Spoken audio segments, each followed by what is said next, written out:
Hello and welcome back to a brand new episode of Ones with the Force, a Star Wars podcast. I am not Phil doing intro, it's myself, George, and tonight I am joined by Dave, and I'm going to be the one that makes the absent joke because Phil is not here. He's enjoying himself at a concert, so fair play to him. Phil is rocking out to Metallica sometime soon. Yeah, so he'll be rocking himself with that huge mane of hair. I love that it comes loose whenever he's got a concert. I know this is off topic, but... It's whenever you see any pictures, it's just loose. It's just out there. But no, we're gonna come through this. We have a bit of news. We've been away for 2 weeks. A lot of news has come out in 2 weeks. Got a couple of EA Play, E3/Star Wars Celebration news. So as usual, we're gonna kick things off and go into the news. Actually, is that too soon? Does he say anything else? No, let's just get straight into it. It's fine. We're running the show now. This is our now. I'm the captain now. Sorry, Tom Hanks. Now, the biggest piece of news is without doubt that last Thursday, Lucasfilm decided to announce the Star Wars Celebration Anaheim 2020 dates. And fair play to them. It's in August. It was rumored it was going to be towards the end of next year, that there was rumors they were going to lose April. They were trying to get hold of Anaheim Convention Center. Now they've confirmed it's going to be a 4-day event running from Thursday the 27th to Sunday. Is it Thursday to Sunday? I don't know. It's the 27th to the 30th of August 2020. This is, I believe, the first August celebration. I think Europe's had the odd July events. That's sort of the latest they've done them. But this is very different for next year. Slap bang in the middle of summer. Flights are most expensive. Hotels most expensive. Disneyland it's at its busiest point. And guess what? You're just going to invite 70,000 Star Wars fans to turn up on those 2 days as well. That's going to end well. So we've got the dates. And tomorrow morning, American time, 5 p.m. GMT British time, the tickets are going to go on sale. So they've given you an 8-day window between announcement and tickets, whereas normally you get about 2-3 weeks. This time they're giving you 8 days. And we have the prices confirmed. Again, they're doing a 4-day event this year, which is going to be $195 plus tax for a 4-day ticket. Individual day passes are going to be $85 each, with a Jedi Master VIP at $900 plus tax for the 4 days. Considering 2019's Jedi Master was $850 for a 5-day convention. What do you think of this? Are you attending? It's again, probably not. I think this will be another one that unfortunately will pass me by. The Jedi Master ticket, I love the Jedi Master ticket that they bring out. I think it gives such good access. $900 is a lot for losing a day and not, as of yet, knowing that we're going to get us, we had an episode 9 panel in Celebration just gone, and you're not going to get that. You're certainly not going to get that original cast back for anything like that, like a big announcement. You might get some more news. Like you always do, you'll get some big announcement that'll come out just before, and then we'll have some cast there, probably like Mandalorian or Cassian, something like that along those lines. But yeah, I mean, it's I loved Celebration when we were there. I'd love to go to one of these big ones, but yeah, it's just, you're right. It's the height of summer in Anaheim, so you're in around Disney, and it's going to just be mental. It's going to be so expensive. Yes, it's, to be honest, I don't think $195 for 4 days is a bad deal. I think that's a really good price. But it's just, then you look at your accommodation and you then look at your flights, and you're hitting that time of the year where it's just it's in too peak of time for me to even contemplate, to be honest with you. I'm in agreement with you. I think I'm not going to be making it next year as much as I'd love to. Flying into Chicago in April, that was £740 return.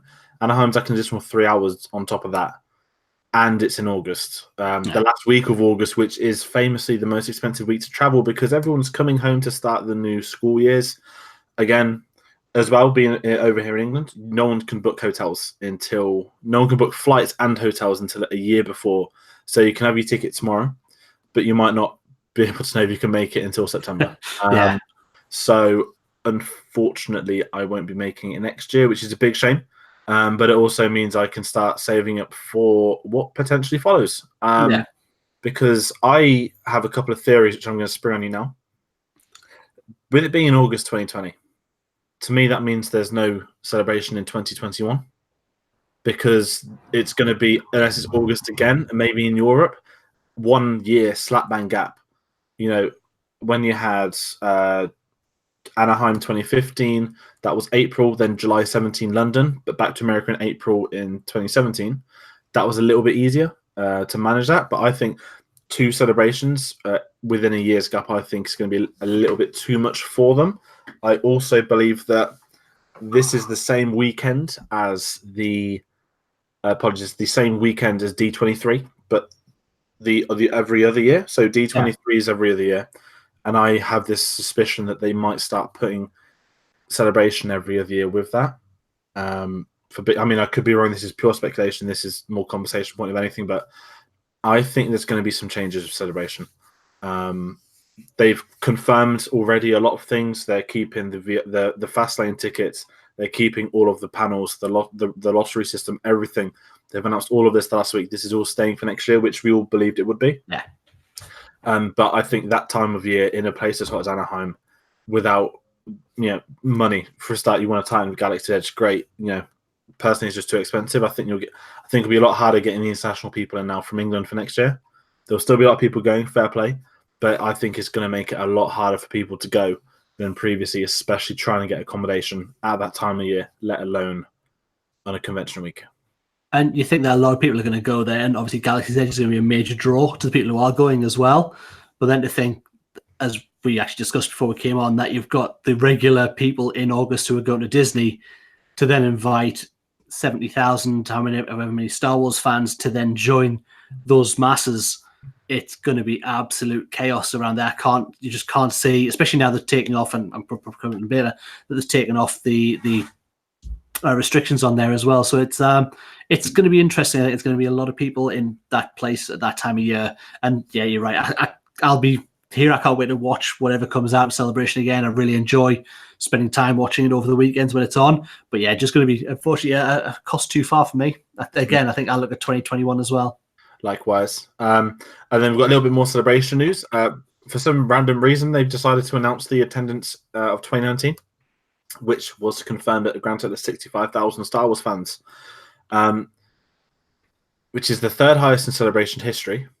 But then when you think it's a 5-day event, I mean, of course, I'm going to guess the majority of those were people with 5-day passes, or 5-day individual passes. That's 3rd highest, which isn't. I mean, it's good. It's an episode 9 year. The 2 highest are both 2002, which I believe was Indianapolis, and 2017, which was Orlando. Now, 2002 was episode 2. I believe that was the 3rd celebration. So I'm guessing that was a big one. I think that was before episode 2 came out as well, like literally like a month or 2 before. Whereas 2017, 40th anniversary of Star Wars. So it's understandable that some of these are going to have bigger attendances than the others. Especially when you look at the venues. I think there was like an attendance list that Japan's one was tiny, I think 12,000 people or something minor. I don't think they'll be going back in a hurry. Europe in 2015 was like 32,000. They didn't have the London stats, which was interesting, because I think you get a lot more than that at the XL. But I thought that was intriguing. But no, anyone that's interested, Star Wars Celebration tickets are on sale tomorrow. If you listen to this later, then they may have already sold out. Yes, you may have missed out, but thanks for listening. But yeah, exactly that. Please don't turn it off, because we've got way more news to tell you. I think next up we've got maybe one of the both. I would actually say this is probably the biggest bit of news. I would agree. Yeah. For those that don't know, Michelle Rejwan has been named the Senior Vice President of Live Action Development and Production at Lucasfilm. For those that don't know, she is a film producer. She's worked with J.J. Abrams on several films. She's produced Episode 7, Episode 9 of Star Wars, Star Trek Into Darkness, and J.J.'s first Star Trek film.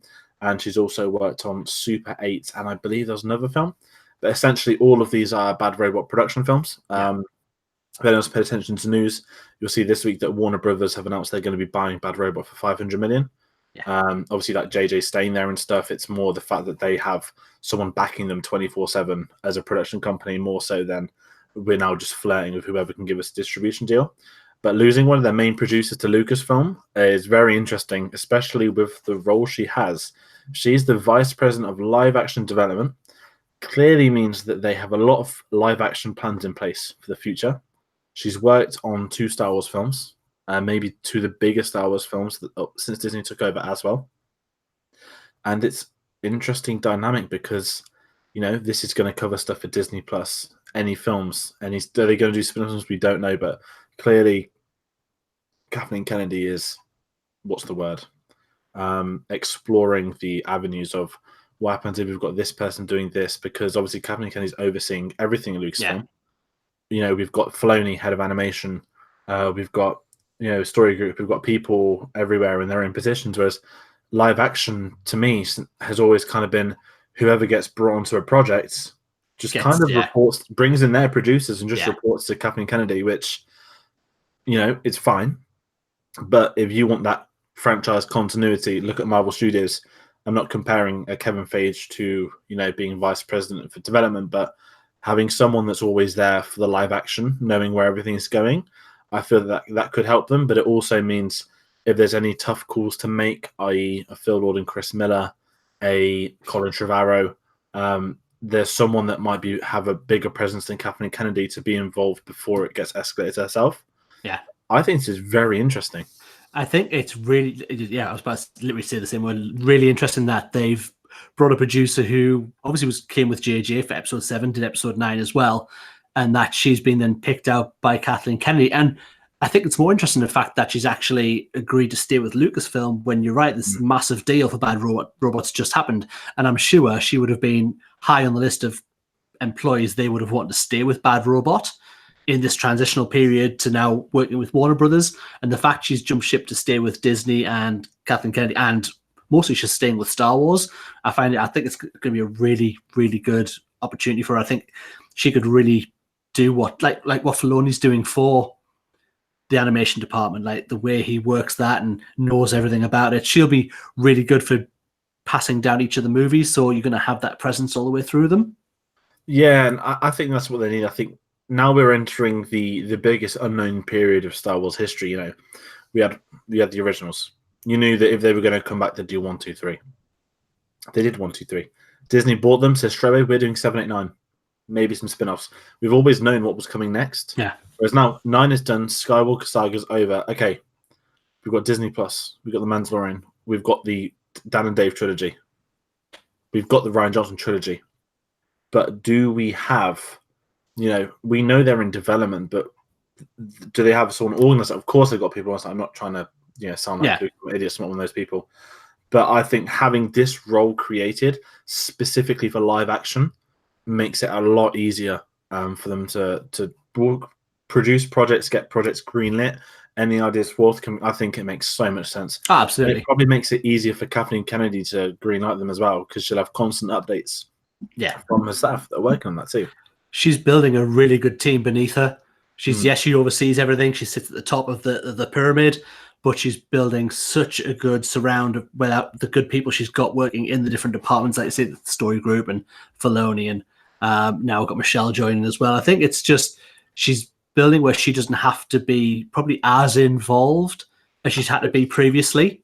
I was kind of thinking that when George Lucas gave Lucasfilm to her, George Lucas was Lucasfilm. He was there was no head of animation. Yeah. There was no head of live action. There was no head of game development. There was no this, there was that. George Lucas was the godfather. Yeah. Everything was his.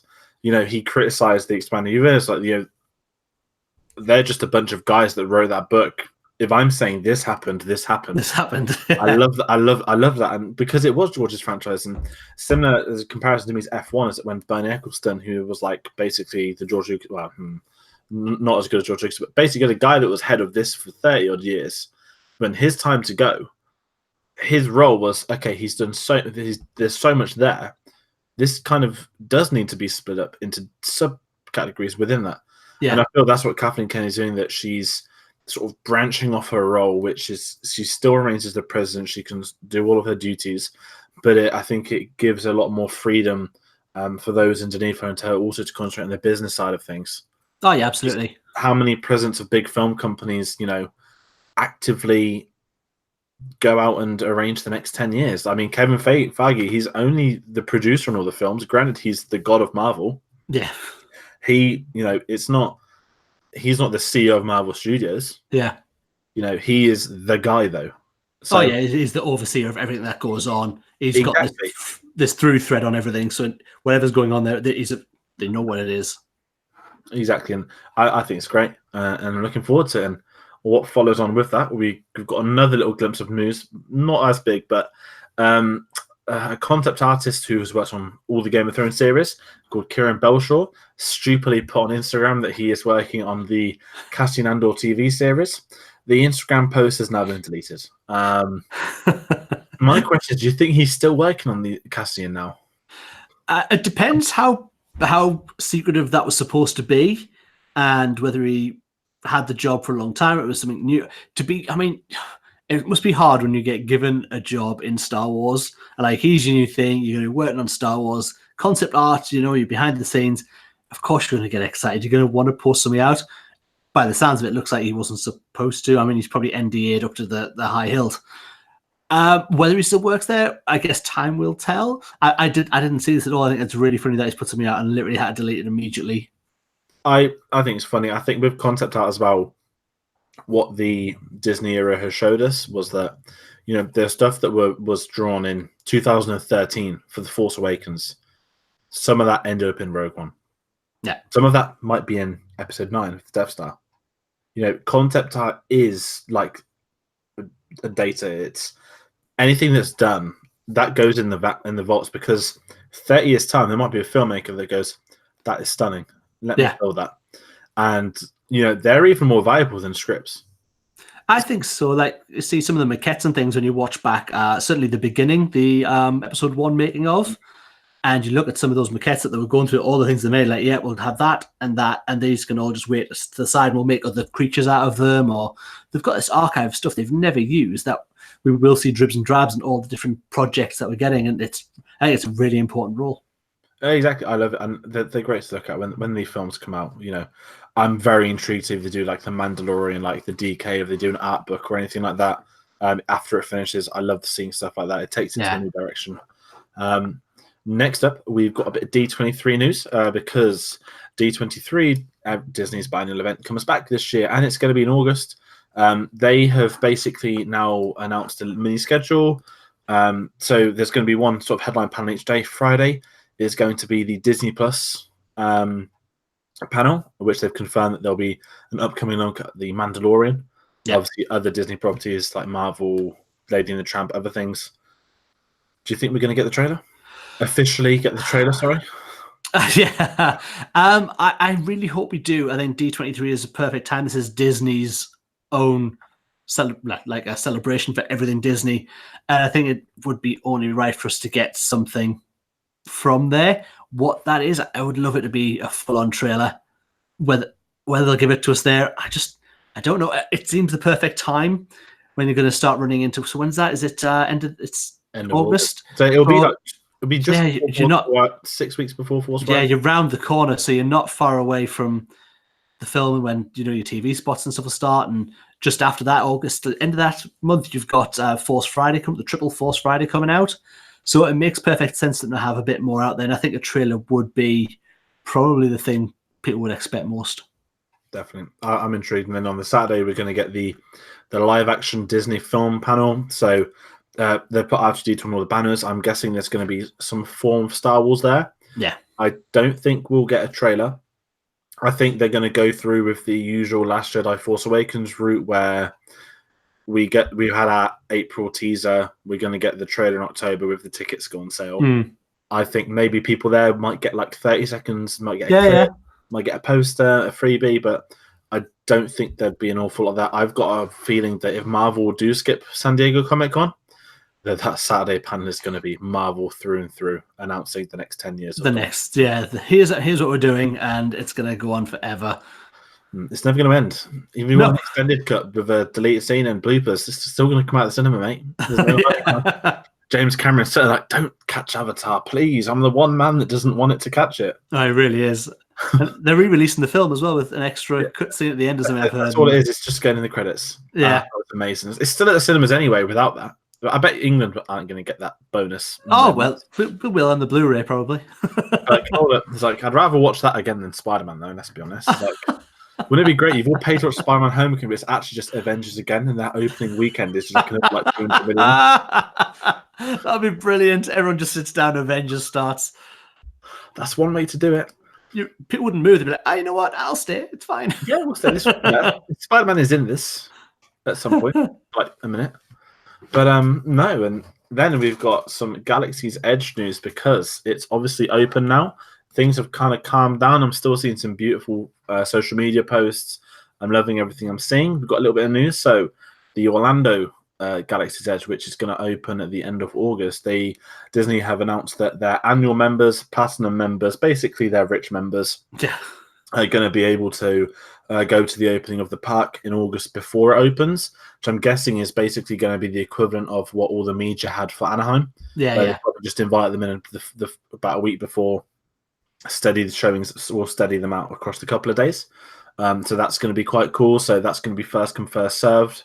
Members are apparently going to be notified of how they can apply or how they can get the tickets. And then we've got another bit of Galaxy Edge news where there is a new ship. Now, this is very intriguing. So if anyone's seen it, there's a Kylo Ren shuttle, which I keep seeing on social media. I'm like, is that meant to be his landing shuttle from Episode 7? Because it's a terrible version of it. And I've been so bewildered by this for a couple of weeks of me looking. They've now outright confirmed this is a new ship. Yeah. This is the TIE Eklon, they're calling it.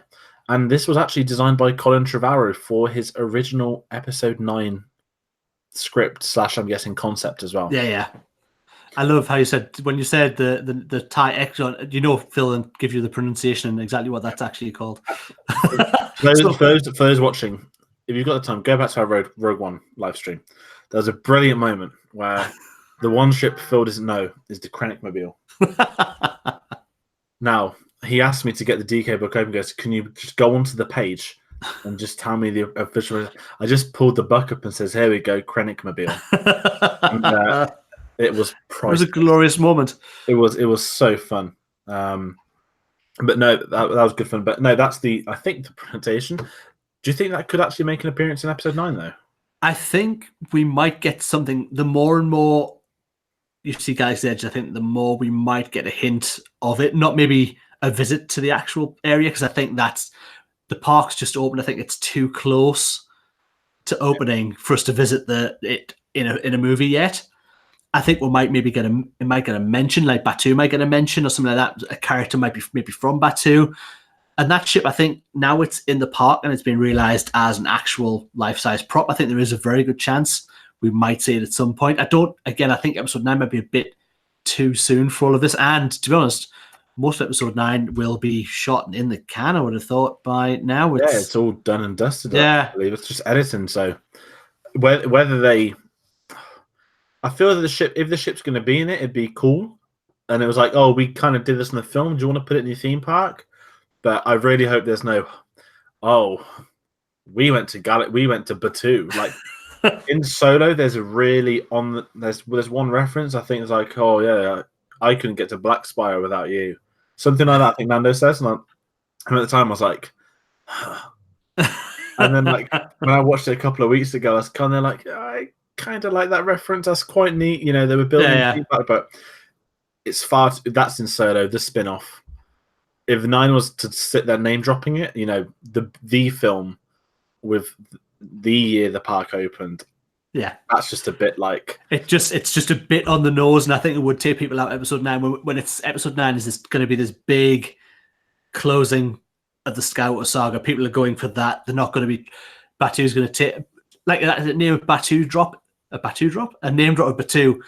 I don't think it would take you out too much because it's just another Star Wars name, but to show you it and maybe take you some of those ships, I think it just a bit too much, I think. But I'd maybe in the Mandalorian, I don't mind seeing some of it, or in other shows. And I think it's already been in what am I talking about? The cartoon that you don't watch, Resistance. I actually saw the first episode this morning. Did you? It does get better, I promise. It's a really good show. It got much better towards the end of the season, especially if at any time Oscar Isaac's in it. The level is much higher. But they've mentioned one of the lead characters is from Batuu. There's a bit where you go inside his office and there's an actual picture frame. You can see all the rock formations and things. So I think that might actually have it in more so than anything else. I think it might stay with animation for a little while before we get live action. I think that's a fair way of doing it. It's a very risky matter to just put into a film. Yeah. Especially when the principle of the park is this isn't this isn't in a film. Yeah. But you are in the film. That's the whole principle to me of Galaxy's Edge, that you're in Star Wars. Yes. Don't do it like a set. There's a reason why Star Wars Land's not like 5 different mini parks, Hoth, Endor. Yeah. You know what I mean? They could have easily gone through that route. I'm sure they probably actually looked into it at one point. Oh, I would have thought absolutely. Their first thought was, where in the Star Wars universe that's already built can we put, or should we make lots of, like you said, lots of mini lands where you'll go right through the history of the movies. I think they've made a much better decision by basing it on one planet and not somewhere we've actually seen before. Yeah, and they can enable that to then reference everything else we've seen by its own creations, like the workshop and the antiques and all that stuff. That makes it so much more interesting. Definitely. But that's our Galaxy's Edge news. We will come back to it very shortly. But we have a couple of little minor bit of news bits now. We've got, what's that phrase about broken records? Sam Jackson has said he would like to return as Mace Windu. I'm sure he would. I'm sure now he hasn't got a Marvel film out for a little while. Needs a bit of cash in that wallet with BMF written on it. I'm just kind of there, like, I swear we get this at least once a year from him. He does like to drop it every now and again. Him and Ewan McGregor being asked about whether he'll play Kenobi again is pretty much a constant. Ewan's kind of like, you all know I want to. Yeah. But Ewan's just like, it's going to happen. I'm just not going to tell you. Yeah. Whereas Sam Jackson's like, please, MF, bring me back. You can just picture like him bringing up Kathleen Kennedy. It's like, yo, when am I going to get my own TV series? She'll be like, you're dead. Yeah, but he could have survived. Like, wasn't that big a drop. No, it was just it was like a mid skyscraper corridor. Would you say? That's fine. He's got his legs so he could land. He didn't need that spare hand. Didn't need to use the force. No, bit of lightning he could have whiffed off, come back. I thought it would have been great if there was like an extended edition of Revenge of the Sith where it's just him landing at the bottom of the street and it's his character from Django Unchained. He's just aged like 40 years with the lightning. Exactly. Nice. Could you imagine that? Now that would be a Star Wars I want to see. Django Unchained. Yes, directed by Tarantino. Forget Star Trek, Quentin. Forget it. Come to Star Wars. Yes, mate. Just let Quentin loose on Star Wars Land. He's going to have a good time there. He really will. But I think it's I mean, we get that who wouldn't want to be back and reprise their role? And there's more and more names keep coming out at the moment. Emma Thompson was in the news recently saying that she wanted to be in a Star Wars movie. Brie Larson, it seems to be desperate to be in a Jedi. If you follow Brie Larson on Instagram at all, she was at the opening weekend of Galaxy's Edge, and she was just the most, because you don't see much expression on Brie Larson's face a lot of time. She looked really happy to be in Galaxy's Edge, and it was really good. And I think Sam Jackson brought her a lightsaber when they worked together on. He brought his original. I think I read it. On May the 4th, he brought in his lightsaber that Lucas gave to him. He brought in to let her hold it. And fair play to her. Like someone shared an interview on Twitter from, this is like, must be like 5-6 years ago, before she had the Oscars, before she was a household name.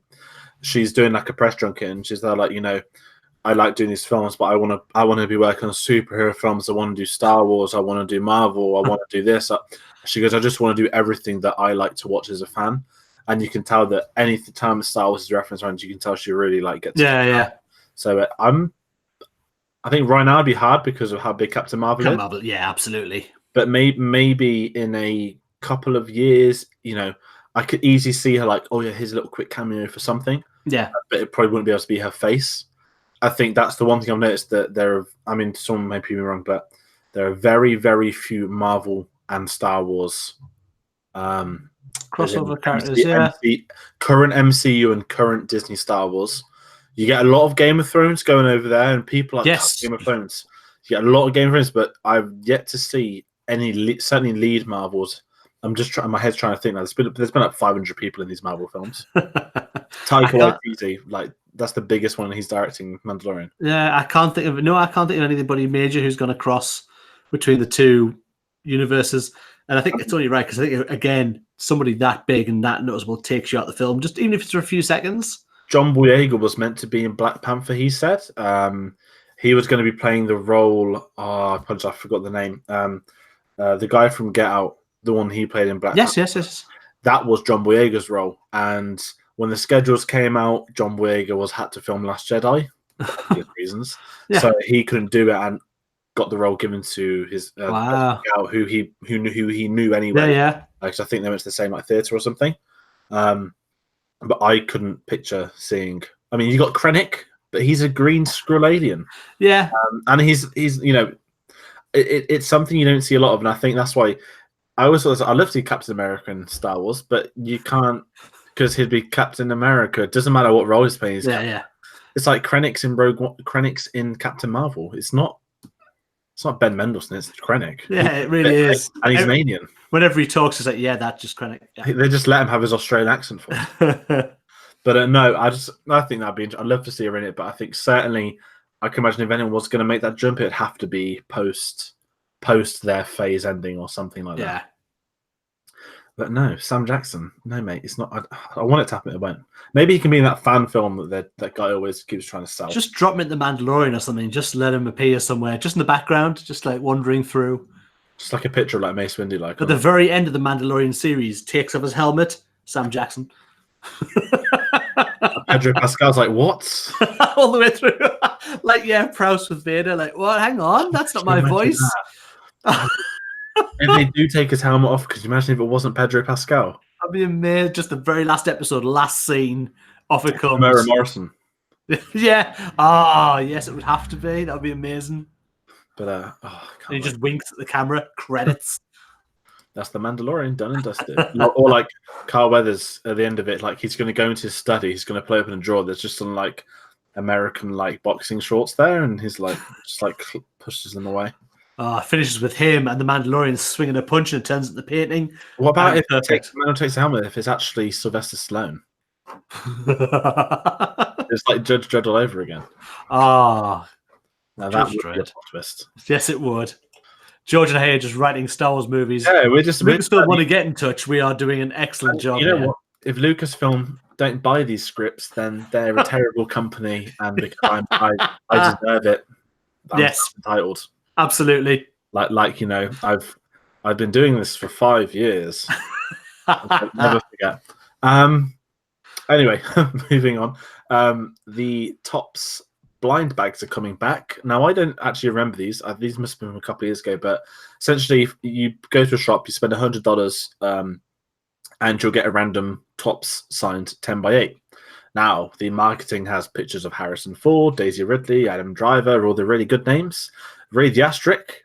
And, okay, I don't want to disrespect anybody that's on Topps, especially some of the lower price ones. But you know there are not going to be as many Harrison Fords as there are probably going to be Freddie Prinze Jr.'s. You know, there aren't going to be as many Daisy Ridleys as there are Kelly Marie Trans. You know that it's like Match Attacks and all that stuff, except this time it's $100 for one. Yeah. It's a lot of money for a big risk. It is, yeah, you're right. And I love the idea. I like when they bring out the card packs where they have people have signed cards, like the artists sign cards and some of the actors sign the cards. And I like that because you're not paying a massive amount. I think it's about maybe it's still about 10, is it about £10 to £50 for a pack? And depending on how much you spend, the more chance you get of getting a bigger name in the card. So I do like the idea that you'll get this 8x10, but you're right, the risk for $100 seems quite high. That you're not people are like, oh, I'm gonna get this. Oh, that's just that guy who appeared as a Jawa once. Like, oh. You just go on that Topps' website, like, who's already signed? You're kind of like, oh no, I can't do this risk. Yeah, it's still too much. No disrespect, but the fact they're marketing it on Harrison Ford, you know, all of these, and it's kind of like, yes, that's your marketing. Yeah. Give us the asterisk where it's your chance of getting this is that. Yeah, I was going to say the chance of a Harrison Ford, I would put at literally, there's probably going to be one in the production run, and someone who's at the printing press will go, I'm just having that. The ones like boxing up is like, yeah, you know, the Lego minifigures. There's like a little like insignia, so you know which one's which. Yeah, I can just imagine like, oh, this is the Harrison Ford one. Yes, I'll have that. Thank you. Probably just Topps' HQ that's doing that too. Yeah, it's just I say that there'll be so minimal. I would have thought especially the bigger ones, like you say, Ridley, Boyega, and definitely Harrison Ford is going to be really, really low production. I think you're probably looking, if you're looking at any more than 2 in the whole run, I'd be really shocked and surprised that there's more than that in there. And America probably only gets it 2. Yes, I would have thought so, yes. Wouldn't surprise me. And that is the news. So We have a couple of other things. We've got Toy Shelf, which is doing it for some reason. It didn't have anything last time. That's how, for once, Disney decided not to release any new toys.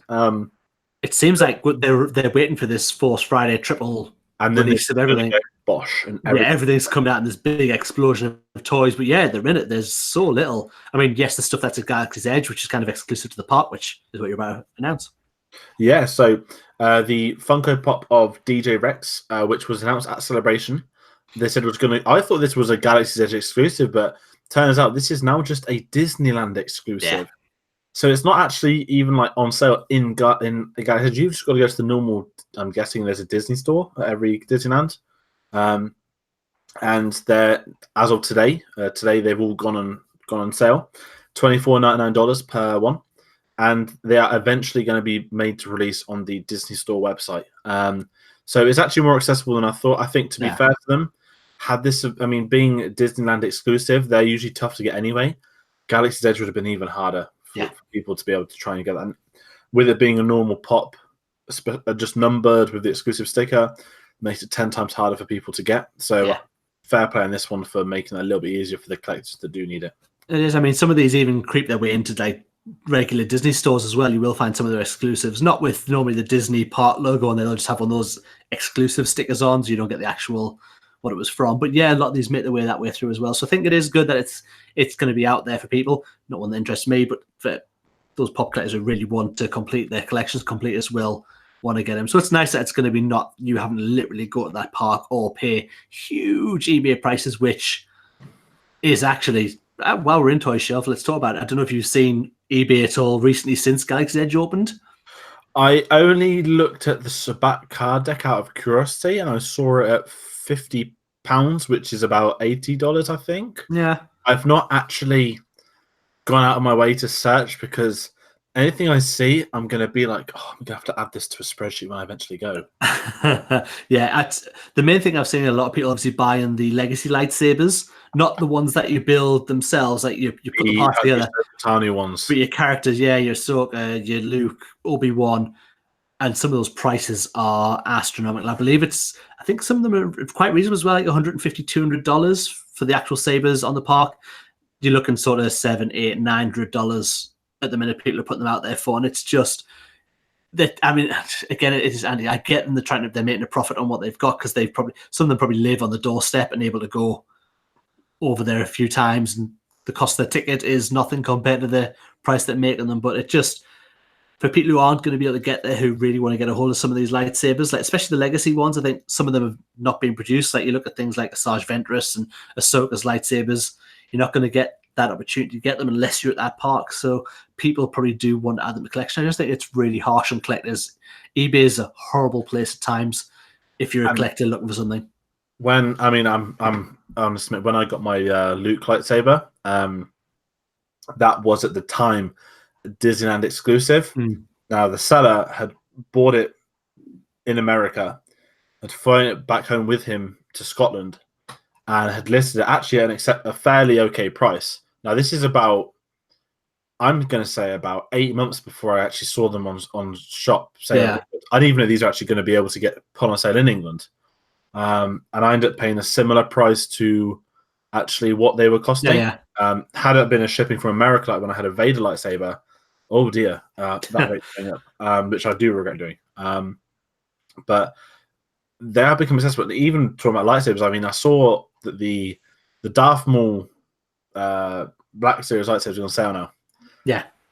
And I kept thinking, why is it only half of his lightsaber? And then I only found out literally a couple of weeks ago that it actually says on the back of the pack, it's advertising buying it again because each one's going to come with a little, like, not screw, but basically enables you to put the two together. So if you want the more Black Series Force effects, you now need to buy the first one twice. Yeah.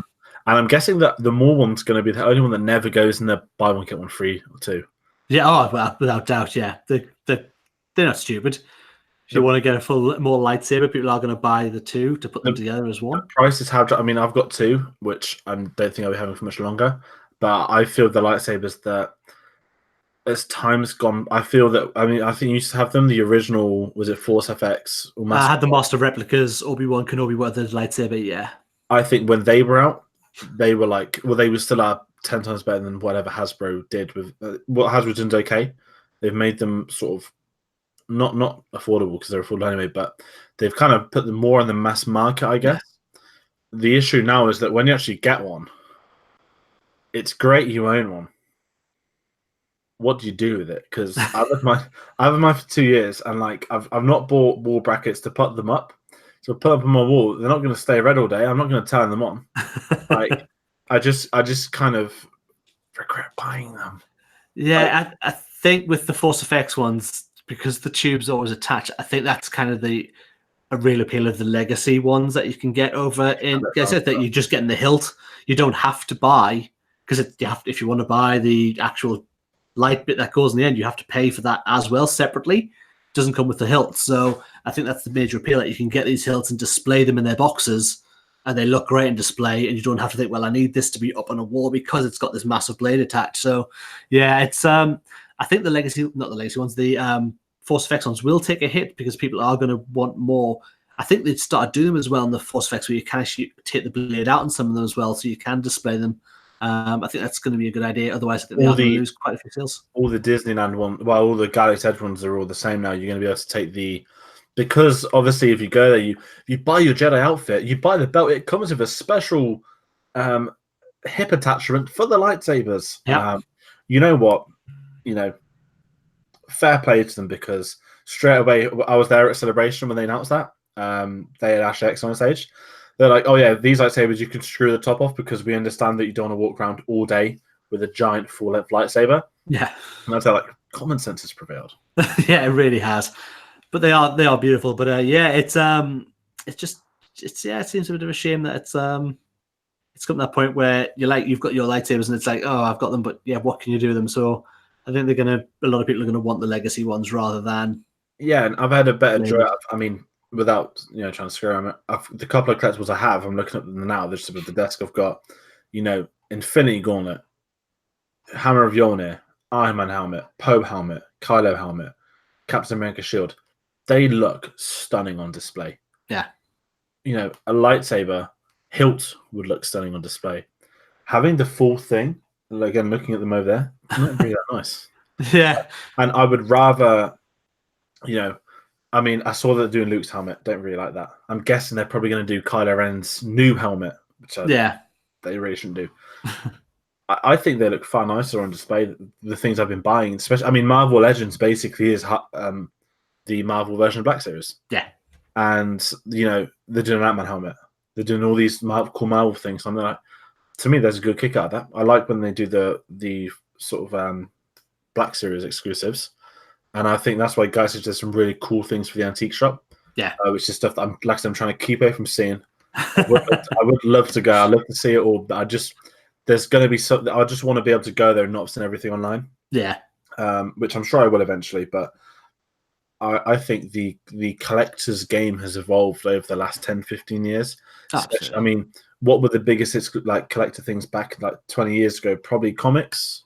Yeah. That was probably the main. Of course, there were valuable things still, every other figure stuff, but compared the options collectors have now compared to 20 years ago, it's so different. Even stuff like pop, stuff like that. Some of them go for hundreds. Yeah. So I've seen someone even for thousands. So it's a very fascinating game, and I think sometimes you're going to get left behind. And I think Black Series was one. Black Series started off as collectors, then became a household. My Black Series, I think I must have I've got about 50 of them, and at the minute, it just got too far ahead of me where you couldn't keep. At first, it was like they'd bring out 6, and they'd be out for 6 months. And now it's just like every new. Obviously, not for a while now. Like I say in Star Wars, we haven't got a lot of toys coming out in toy shelf, but it's going to be. You're right. Come September, when the triple Force Friday is, you're going to get everything from Mandalorian. You get a Black Series from Episode 9. You're going to get a Black Series from this and that. And there's going to be another 20, 30 figures just dropped. It's going to be... I reckon there'll be 20 on Force Friday. Oh, without a single doubt. I think I've heard a rumor there's 33 or 34 pops to be released on that day. If you've got Mandalorian, I know we're way off topic, but we're almost at games, so we're kind of going to tie this in pretty well. Mandalorian, you're going to have the Mandalorian, probably the main crew, which is like, what, 5 people, I'd say, total. Then you're going to have Fallen Order, which you're definitely going to get the lead character. And Saw. Saw, definitely younger Saw. They've kept away from merchandise for him. Probably going to get maybe the droid, unless that's already attached to him. I don't know. Then you're going to have episode 9. I'd say off the back of them 3, you're probably looking at 20 for like episode 9, probably like 8 for Mandalorian, probably 5, 3 First Order. Then you've got your exclusives. Black Series, there'll probably be maybe 10 at a push. Yeah, I think they usually do waves of 6. Maybe they'll push it out to 12. Go overboard on this. That's gonna have Fallen Order, Mandalorian again, episode 9. And episode 9, everyone's got new costumes because it's set a year after, not day after. So they're like rubbing their fingers together, like, here we go. And you've got everything else coming out. It's all just building, and I can't wait for it. Don't get me wrong. At least we know there's no Sphero this year. And then you got the Lego sets. Yeah.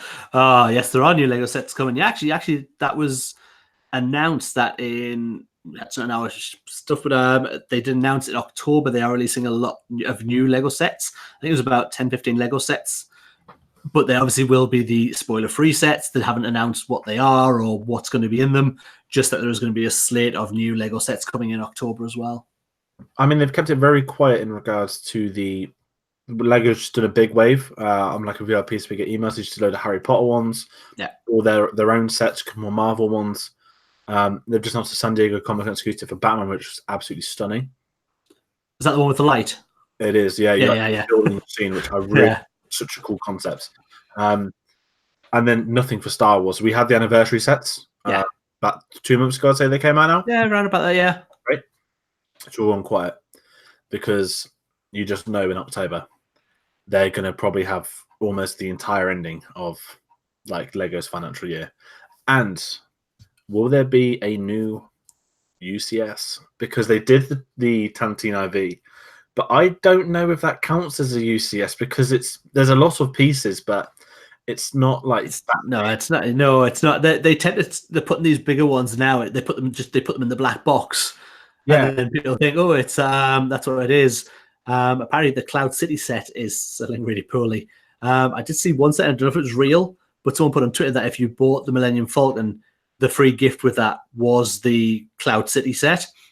So I don't know where it was. I just saw it on Twitter and I passed by it because that seemed crazy. And I've already got a Falcon. I couldn't buy another one because I'd get thrown out the house. And I'd have to live in the Falcon.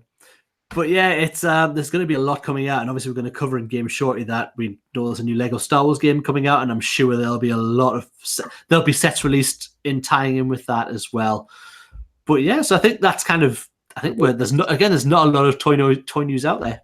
No, Star Wars. There's not really news. It's just there's Star Wars has got new writers. We're basically here for games. Sorry, Star Wars. Sorry, Phil. Let's just get to the meat because this is probably E3 happened like almost 2 weeks ago now. We had Fallen Order at Lego Star Wars. Let's just go with the big one, shall we?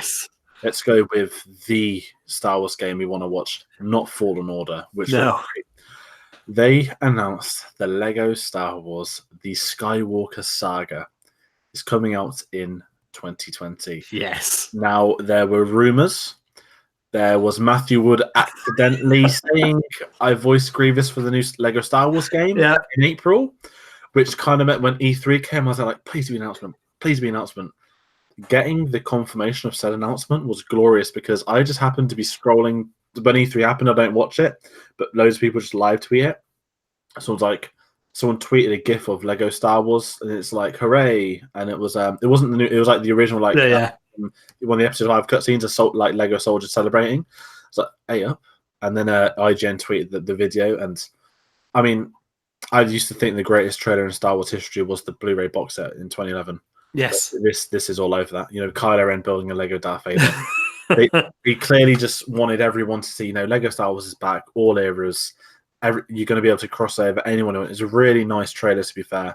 But the main thing was you had like updated sets. You had on the spot. Trey was like, "Oh no, that's a new mall. That's not the original Lego mall.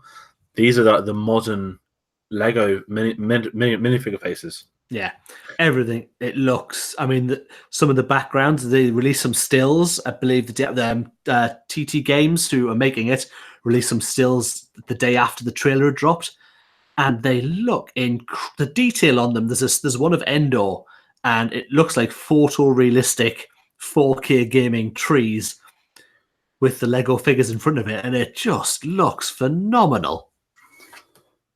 Yeah, I did think that, and I think, sorry to interrupt, the ATST looked like the one from Rogue One, like the modern ATST set. So, when you sent me the pictures, they look stunning. That's really my most anticipated game next year. I can't wait. I'm actually at the minute playing Lego Star Wars, the original one, the complete saga, which it now isn't, but I'm playing that through, and it's just such a good game. And I do like the fact they've said in this one it's going to be new combat system, new force powers, updated characters, different sets.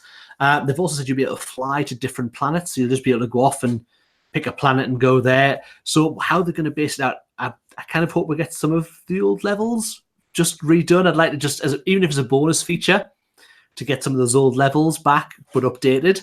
But I think it's going to be a really interesting take that you can go. They said it's not going to be linear. You could go anywhere you like. You can go right through the saga, different places. I mean, yourself and myself, I know and Phil probably will start at episode 1. We'll work through. I'm wondering if there'll be a little Rogue One bonus level. I think this Lego always is DLC. They've always done it for every game the last few years. The DLC is going to be solo in Rogue One, isn't it? It has to be. I don't even care if it's not built into the game for free. You complete that saga, my friends. Oh, I can't wait. You're going to give me Lego Krennic on Lego Star Wars. And it's amazing that they brought these 2 games out. One's like, it's going to be the big game, and it's the Jet in canon, but everyone's like, Lego Star Wars! I mean, we've said it before, Lego's remastered almost every of its original like PS3 era games onto the next gen. And I sat here thinking, when are we going to get Star Wars? Indiana Jones, when are we going to get that? I'm not too fussed. We want Star Wars. And when Matt Wood leaked, I was like, they're waiting for episode 9. Because they did the episode 7 game, which was far too much for a whole game for that film was silly. Yeah. No Last Jedi kind of thing, I reckon they're going to wait. And then they did. And I'm excited. I think one thing for me, I don't want to say it's worrying, but because they haven't outright said, we're remaking your levels or we're creating new levels, I have a feeling we might get a blend. I think that, there are some levels where you can't, you're going to have Maul versus Obi-Wan and Qui-Gon, stuff like that. Yeah. I really hope that they just rebuild the entire level. Like, there was the odd awful ones. Like, anyone on Naboo, they were awful. Most episode 2 ones were awful. There was some when I was replaying Complete Saga. There was some, when you do all the story, like now to get the mini kits, you're like, I don't really want to do that. Yeah, it's the bit where you have to pull those bombs around in episode 2 to try and get through the barrier. It's like, I'm just a bit no. So I would expect I'd expect if we're going to be able to fly to different planets, I would expect as well. Then you'll probably get into gunfights and things, and maybe if you're in the Fulton, you get attacked by TIE fighters while you're flying to a different planet. I just think it's got the fact that it could be such a big open world game if you're going to let you just roam wherever you want to go throughout the galaxy. I'm so excited for this game. I can't wait. It's really my. I reckon we're going to earn next year as well. They haven't officially said a release date, but I think Lego Force Awakens came out in like March 2016, a couple of months after. Yeah. So I'm thinking, the poor Lego developers have had 9 spoiled for them. They're clearly building it, unless Lucasfilm was to be like, go make episodes 1 to 8, and then we'll give you 9. We'll give you 9 after, so you can put that in as well. Well, they haven't said when it's going to be out in 2020 yet, so who knows? I'm hoping early because that's what you want. You want to get that just after Christmas and be like, look, I've got this. Let's go buy the game. Now I've seen episode 9 eight times. Let's go play it in Lego form. The original episode Lego Star Wars game came out just after episode 3. Yeah. Like the same week. Because I remember one of my friends had it, and I was like, I don't want to see anything, even though I don't want to. I want to watch it. Even in Lego form, like no. Yeah, it's like they did the theory spoil everything. I can't wait to see. I just can't wait to play as Kylo Ren and Darth Vader on the screen together. I wonder if they said they've got bringing in voices, obviously for Matt Woods doing Grievous. I wonder if they brought actors in to redo roles, or they're doing something like Galaxy of Adventure where they take lines. Think they do that. I think they're going to do what they've done like Lego Lord of the Rings, which I think was like the last film one I played, where they obviously had access to the archives and they just imported the dialogue over. Yeah. Now, Lego Lord of the Rings felt very much like the film, as in you could just tell it was like ripped off the audio track. Yeah. Galaxy's Adventures, to me, whenever I've seen clips, it sounds Honestly, as if they've got the audio track, as in no film track with an audio. I feel as if they've got the original recordings, and I think they're going to do that. And I think any actor they can get in for additional lines, because if Matt Wood, he's droids, he's Grievous. There's so much more he could do. I'm guessing the new trilogy cast have probably locked in Harrison Ford did, but he fought Lego Force Awakens, which is the weirdest thing I'd ever heard. Well, we're just mentioning Galaxy Adventures. I'd just say, if anyone hasn't yet, there are now, I think it's 34 episodes out there. Honestly, for 2 minutes of your time, they are absolutely superb. And they're getting better and better as well. Taking bits of the trilogy the saga that you've got and adding these characters. Absolutely love it. I love it. It's definitely one of the best. And someone tweeted saying Lucasfilm announced the remake of all the Star Wars films as Galaxy Adventures, you cowards. I was like, you know what? Like, I would be certainly for at least one film. I would love to see the format, or it is like a series. Not that I'm encouraging that, but I just love seeing it. But I'm really excited for what this Lego game can do. It's going to be amazing. I can't wait. What we were hoping to do is obviously once it comes out as well, you see these videos where people put out their streams of them playing the game, and I think we'd like to try and get something like that where we can watch us. Maybe not watch George and Phil because they're really good at games. So maybe watch me playing the game would be a lot funnier for people, I think. I just get angry. Whenever I play Battlefront, I'm just kind of sat there getting really aggressive. Like, you'll be on like Hero Showdown, which is 2v2 as heroes. I'm like, what are you doing, you idiot? Like, I'm very tactical, but the guy behind me just like who just doesn't help you, and he dies on the spot, and it's a 2-on-1 handicap match. I can't get overly aggressive. Only with a couple of games like Battlefront, I get really aggressive. Yeah. Because I want to win. But no. Anyway, I'm talking to it. There was another Star Wars game at E3, believe it or not. The bigger one, I guess we could say. Jedi Fallen Order. They released a new gameplay. They released 15 minutes of gameplay. Yeah. I'm not going to talk you through all of that in case people want to go in free. The gameplay looks good. Looks like a cross between Uncharted and Force Unleashed, if I'd say so myself. Yeah, definitely. A look at some new characters, some returning characters, including the one and only Saul Gerrera, being voiced again by Forrest. Now, does this make him the first actor to voice him in film, game, and animated? Across all media? Probably, I can't think anybody else who's done it. James Arnold Taylor did Obi-Wan for the games and Clone Wars, but obviously it's not him in live action.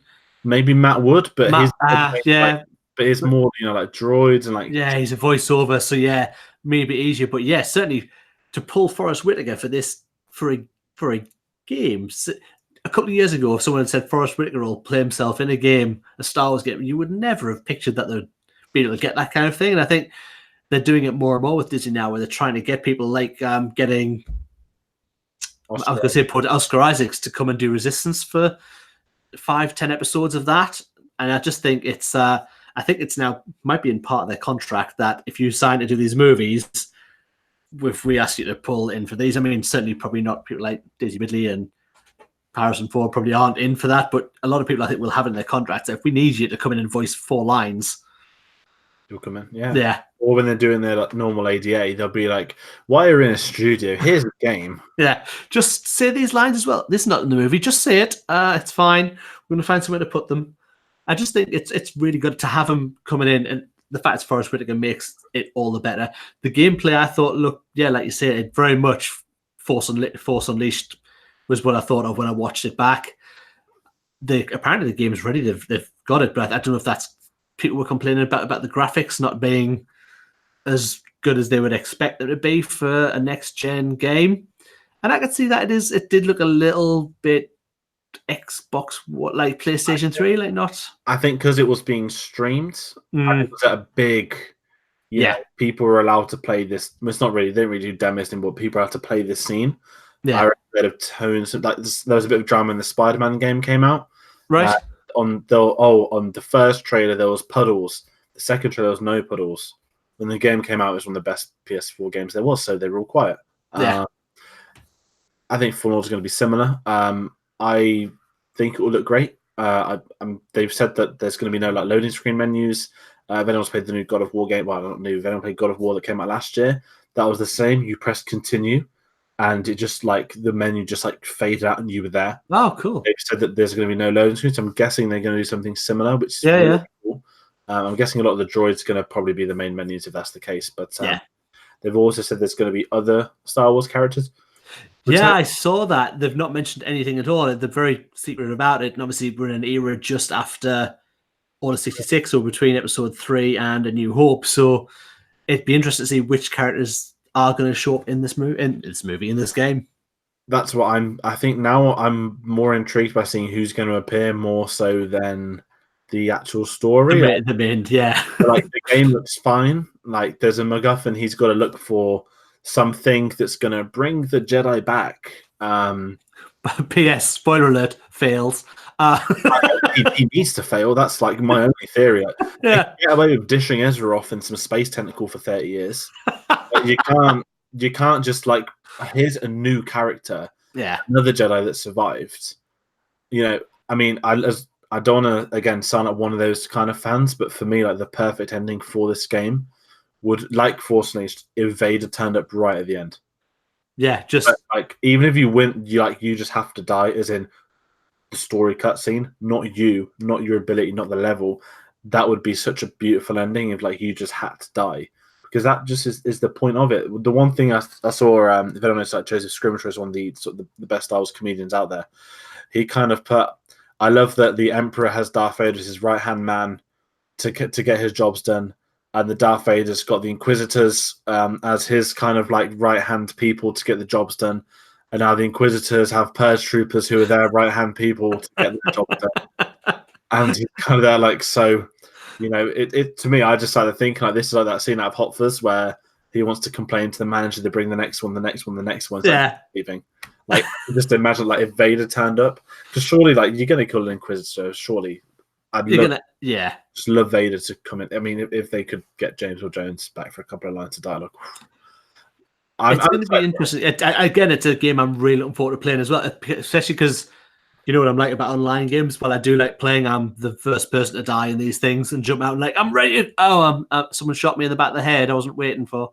This is a linear game, like the Force Unleashed, and I can't wait to just sit down and play it. They haven't actually announced how long the game is yet. They said it's going to be quite a big game, but again, they've not given us sort of an official runtime if it's a 5, 6, 7 hour game. Hopefully it's better than Force Unleashed 2, which is about an hour and a half and terrible. But yeah, I'm really looking forward to getting a hold of this. Likewise, it's going to be very fun, although I will say Lego Star Wars is... Oh yeah, absolutely. By a country mile, Lego Star Wars is what I want. As great as Fallen Order is going to be, it is kind of ironic that it was upstaged by Lego Star Wars the day after. Yeah, and, like I know that like people are starting to like EA after Battlefront. I didn't even talk about Battlefront. They're bringing Jordicus back. There we go. Doesn't matter. It's kind of like EA's like amazing. Like if this is correct, like you've gained our trust. It's like Lego Star Wars is announced the next day, and everyone's kind of like get in, like because everyone's excited for it, man. Like how can you like not? It really is. The Twitter honestly blew up when it was announced. Like the people who EA staff were tweeting. Yeah, this gaming community here, like you know, the gaming community can be like to accept this Star Wars game that you know is primarily aimed for children to go and collect studs. Are all like, bring on Star Wars Lego! I can't wait. And like even the people that don't like the new films. Still want to play it. Yeah, everyone wants to play it. Like it's like too many. And like I said, it's the one game that didn't get remastered, and it was the original. I mean, this is the first Lego game. You know, I mean, you had Lego Star Wars 1 and Lego Star Wars 2. They were both like PS2 era. Yeah. Saga was the beginning of PS3, and now we're getting Skywalker Saga on the PS4. Like, what's PS5 going to bring? Like the Disney Plus Saga? Like, it's 3 generations of gaming, and let's be honest, doesn't matter what property Lego has, Lego will always be remembered for its merchandise with Lego Star Wars and for its games of Lego Star Wars. Nothing's ever going to come close, no matter how great of the games have been. No matter how great. I mean, there's like this new Jurassic Park Lego set that's coming out, 3,000 pieces. It looks really cool. It's got nothing on the Millennium Falcon. No. Hogwarts came close, but not close enough. Yeah, no, you're right. Hogwarts is a lovely set. and obviously bring out more and more sets to build up towards it. But that Falcon, I mean, I still haven't got quite around to building the Falcon set. It almost got destroyed in a flood, which it didn't. Thank the maker. But I can't wait. It's sitting there waiting. The box is just beautiful, crying out to be built. But you're right. It probably is the greatest Lego set they've ever brought out, in my opinion. My little opinion on here. Oh, it's so good. I mean, I've seen yours when it got built. It just is such a thing of beauty. When it's in the shop displayed, love it. It's great, and fingers crossed we get some more. Give us the bloody Lando. Give us the Lando UCS. The Lando, or just literally give people who've got the UCS, just give us an add-on. Yeah, some extra bits. As someone will do it one day. I would love to do it. I don't want to risk damaging my beautiful set, though. I don't want to be that guy that ever takes. No one's going to take that risk. No, absolutely not. You would never ever think, I'll get the UCS Falcon now. I'm just going to take it apart. No, never. But no, that has been everything from this week's episode. I'm doing outros, so I'm not Phil. I think this is where we say we might have a video coming this weekend. We're looking to get one arranged. We spoke about we want to do some more lists, we want to do some more content. Now, the idea for this one, I'm happy to announce, is going to be the top 5 I've already messed that up. So, what should the third Disney Plus series be? That's a fair way of saying it. Yeah. And if the three of us want to reach kind of 5 ideas, we're going to do like a little countdown where we're going to have our own ideas. We're not pitching an entire show, episode 1 to episode 10, just the general what do you want the series to be about. Yeah. Good fun. It's going to be lively. It's going to be very different. I'm not going to do Kenobi just because it's going to free up a space for someone else to say. Yeah. I'm excited for that. And as usual, we're back in 2 weeks. We've got your own channel, The Life of Brien, if you want to talk about that. Just if you want to, I've been offline for a little bit because I had some incident with my garage that, as you're watching now, is all set up beautifully again with my lovely Millennium Falcon behind me. It's my channel is growing. It's just hit 100,000 views since I started, nearly 3 years ago now, but it's just starting to build a little bit. That's growing very nicely. Just doing build videos, some reviews sometimes. I've got some Lego builds I'm going to be putting up as well. So you can come over to The Life of Brien. On this channel, this is the video version. Obviously, if you're watching now, if you're listening back later, this audio version has been put up and it will be out for anybody watching now. It will be out later tonight as the audio version. Please, again, just a massive thank you to everyone who's coming on board with the Facebook group and the Twitter, and we're all over social media, Instagram as well. This, as I say, Phil does this much better. The audio will be available on iTunes, on SoundCloud, on Stitcher, and on Podbean. We've been ones of the Force. May the Force of those with you. Good night.